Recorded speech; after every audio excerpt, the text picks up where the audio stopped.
ओम गंग गणपतये नमः.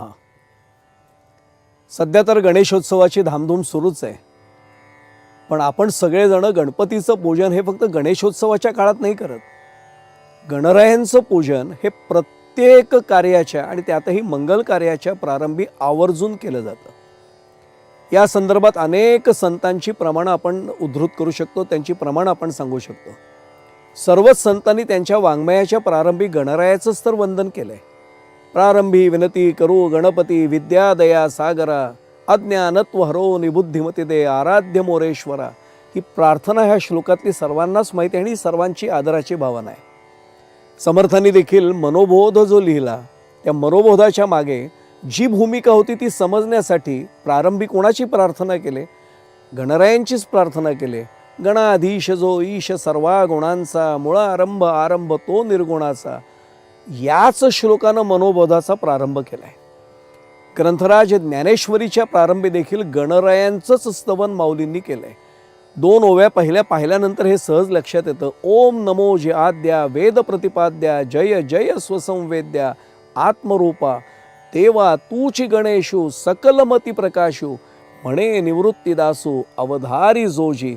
याच्यामध्ये गणरायांचं अत्यंत अचूक वर्णन, कारण तो आद्य आहे, वेद प्रतिपाद्य आहे, तो स्वसंवेद्य आहे आणि तोच आत्मरूप आहे, अशी भावना माऊलींनी व्यक्त केली. आणि मग देवा तूची गणेशू सकलमती प्रकाशू, म्हणे निवृत्तीदासू, म्हणजे प्रत्यक्ष माऊली. या संदर्भातली भावना लक्षात येते. संत कवी दासगणू महाराज घराघरात पोचलेले, त्यांच्या पोथ्या सर्वांपर्यंत आहे. आपण जर गजानन विजय ग्रंथ काढला त्यांचा, दासगणू महाराजांचा, म्हणजे शेगावच्या गजानन महाराजांची पोथी, तर त्याच्यामध्ये ओवी आलेली आहे. कार्यारंभी तुझे स्मरण करीत आले जन, मोठ मोठाले विद्वान साधू संत सत्पुरुष. पण तरी देखील एक मुद्दामून उपस्थित करावासा वाटतो की गणरायांचं पूजन म्हणजे गणेश पूजन हे प्रत्येक कार्याच्या प्रारंभी आवर्जून का केलं जातं हे आपण नीट लक्षात घेण्याची आवश्यकता आहे. मुळात गणपती म्हणजे गणांचा अधिपती, म्हणजे गणांचा स्वामी. त्याचप्रमाणे आपली दश इंद्रियांचा एक मेळा केला जे तुकोबाराय म्हणाले, तसं पंच ज्ञानेंद्रिय आणि आपली पंचकर्मेंद्रिय यांचा स्वामी असलेलं 11वं इंद्रिय जे आजपर्यंत कुणालाच दिसलेलं नाही आहे, पण ते मन आहे, निश्चित आहे, त्याला आपलंसं केल्याशिवाय कार्यसिद्धी शक्य होणार नाही हे सर्व संतांनाही माहिती आहे.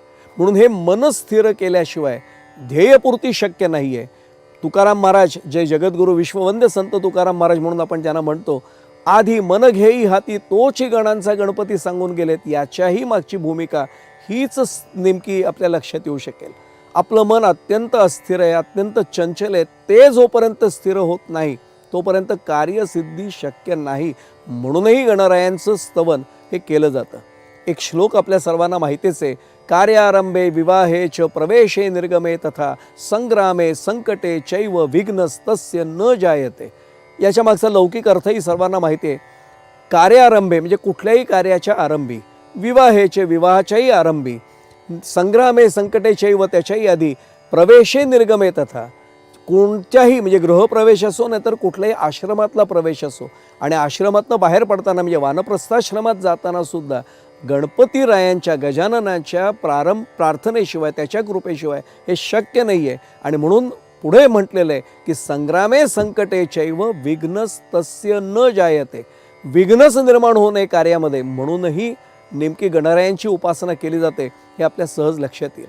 त्यातही उत्पत्ती स्थिती आणि लय यांच्या देवतांचा म्हणजे ब्रह्मा विष्णू आणि महेश यांचा उगम हा ओंकारातून झालाय, प्रणवातून झालाय. म्हणून तो तुकाराम महाराजांचा अभंग आपल्या सर्वांना माहिती आहे.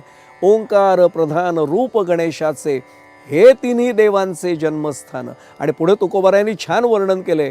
आकार तो ब्रह्मा, उकार तो विष्णू, मकार महेश जाणी येला. आणि ऐसे तिन्ही देव जेथून उत्पन्न, तो हा गजानन माय बाप. असाच आणखीन एक अभंग तुकोबांनी लिहिलाय. नमो आदि रूपा ओंकार स्वरूपा, विश्वाची रूपा माय बापा. तुझिया सत्तेने तुझे गुण गाऊ, तेने सुखी राहू सर्व काळ. अरे तूची श्रोता वक्ता, ज्ञानासी अंजन, सर्व होणे जाण तुझी हाती. आणि अखेरच्या चरणात तुकोबाराय गणरायांना उद्देशून म्हणतायत, तुका म्हणे तेथे नाही मी तू पण, स्तवावे ते कवण कवणा लागे. गणेशोत्सवाच्या काळात तुकोबारायांना आपण शरण गेलो पाहिजे.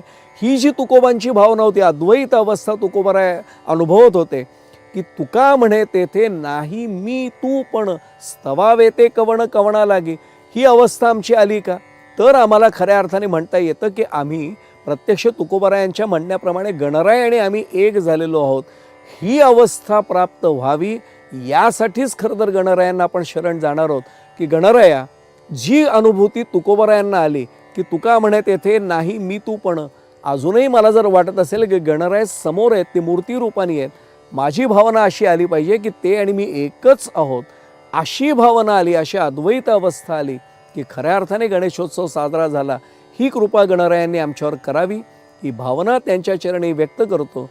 आपल्या सर्वांचा प्रतिनिधी म्हणून गणरायांना ही प्रार्थना केल्यानंतर अनन्य भावाने शरण जाऊन त्यांना प्रार्थना करतो की हेच आमच्याकडनं करून घ्या आणि आम्हालाही ह्या अद्वैत अवस्थेचा अनुभव येऊ द्यात. ही प्रार्थना त्यांच्या चरणी करतो. इथेच नतमस्तक होतो. मंगलमूर्ती मोरया. ओम गंगणपतये नमः.